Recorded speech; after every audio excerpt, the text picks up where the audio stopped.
Why are people still watching zombie movies? This subgenre of horror has been part of pop culture for decades, with hundreds of films about the dead coming back to life. So why are we still hungry for more? I asked my Instagram followers what they thought of zombie movies. Of about 100 responses, 81% liked them, but only 45% thought they were scary. But zombie movies are meant to be horror, so if they're not so scary anymore, why are they still so popular?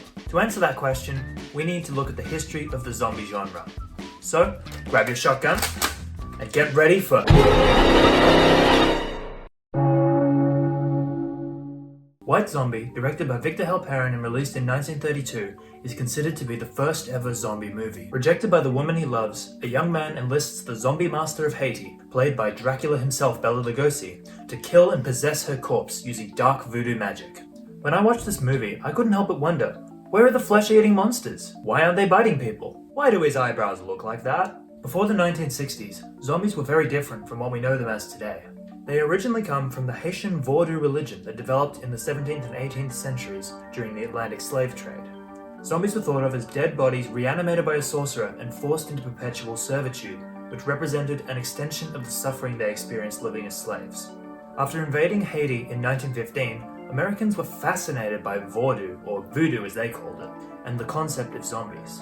White Zombie portrays Haitian culture as primitive and savage, and their religious beliefs as evil inflicted on the white visitors. Another interpretation is that the predominantly white zombies reflect how colonizers are made monstrous through their actions, suggesting that the real evil in Haiti is the civilized whites. The filmmakers probably didn't intend to critique colonialism though, because they still had lines like this. Surely you don't think she's alive? In the hands of natives? Oh no, better dead than that. Yikes. Jacques Tourneur's 1943 film I Walked with a Zombie seems a bit more deliberate in its criticism, examining how colonialism has brought death to the people of the Caribbean island of Saint Sebastian. Black characters try to educate the protagonist about their history and Haitian rituals, and the figurehead of a slave ship with arrows protruding from it serves as a haunting reminder of the island's colonial past. While the story is still told mostly through white characters, its critique of colonialism is much more poignant. Following the end of the colonial era, voodoo zombie films faded from popularity, but you can still see their influence today in films like Jordan Peele's Get Out.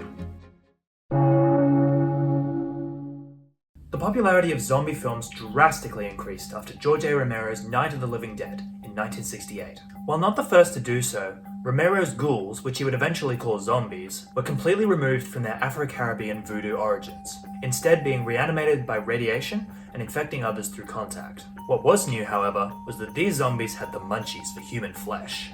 Focusing on a group of survivors hiding in an abandoned house surrounded by ghouls, Night of the Living Dead shows how even at the end of the world, we are still fighting about our own selfish agendas, ultimately leading to our demise. It was also the first horror film with a black lead, starring Dwayne Jones as Ben. The sole survivor of the night, Ben is mistaken for a ghoul by the police and shot dead. The film's release coincided with the assassination of Martin Luther King, making Ben's death a political statement. In place of colonialism, Romero criticized late-stage capitalism. Zombies now represented our insatiable desire to consume until there is nothing left. Cannibalism as the image of society feeding on itself. This is particularly prevalent in Romero's 1978 sequel, Dawn of the Dead. Hiding in a shopping mall, the survivors are unable to resist the pull of consumerism, becoming metaphorical zombies as they devour everything in sight. I would never be so susceptible to capitalism, right? The film was remade by film bro cult leader Zack Snyder in 2004. And I think Zack's a pretty good filmmaker, and I loved the first 20 minutes of that film, but then, I don't know, it became a video game or something. Zombie films in the 80s and 90s were pretty lacking in social commentary, with films like The Evil Dead and Braindead prioritizing over-the-top special effects and comedy. However, zombies would find a way to evolve. Danny Boyle's 2002 film 28 Days Later popularized a much more terrifying version of the zombie, the British. A man-made virus turns most of Great Britain into monsters that kill mindlessly out of pure rage, only slightly worse than the average British person. The infected turn in seconds, move a lot faster, and are much more violent. They're a lot scarier than the slower variety. I mean, look at them.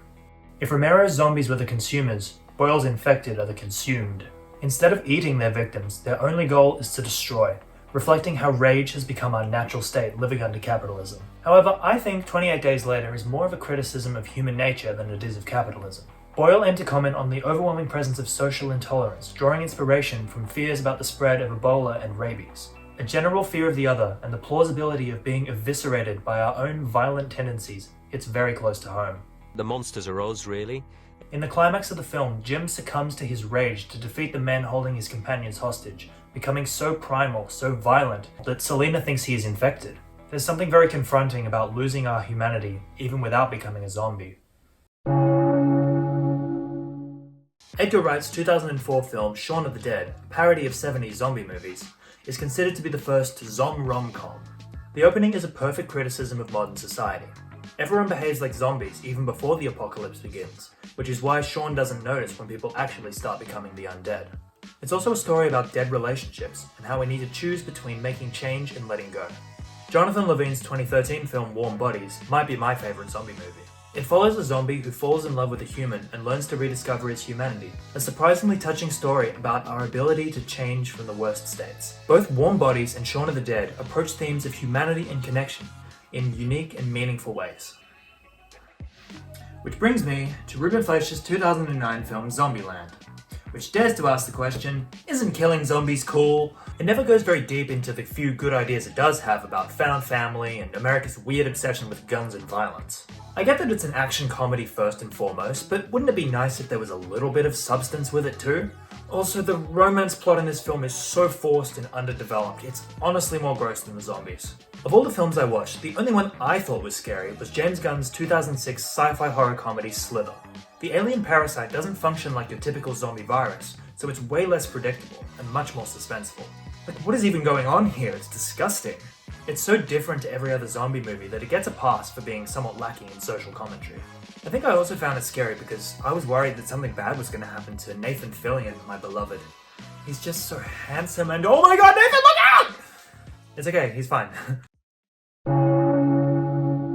I think the reason zombies aren't as scary anymore is because we're desensitized to them. We've seen so many films, and there's so much death in the media that the shock value is just gone. Every decade or two, the zombie has to reinvent itself to stay scary, which is why there are so many comedies now.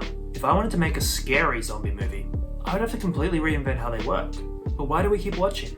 It's clear that people still love these films, with more recent titles like Train to Busan, #Alive, and Army of the Dead receiving massive viewership. I think it's because the good ones have something interesting to say about the world we live in, and about what makes us human.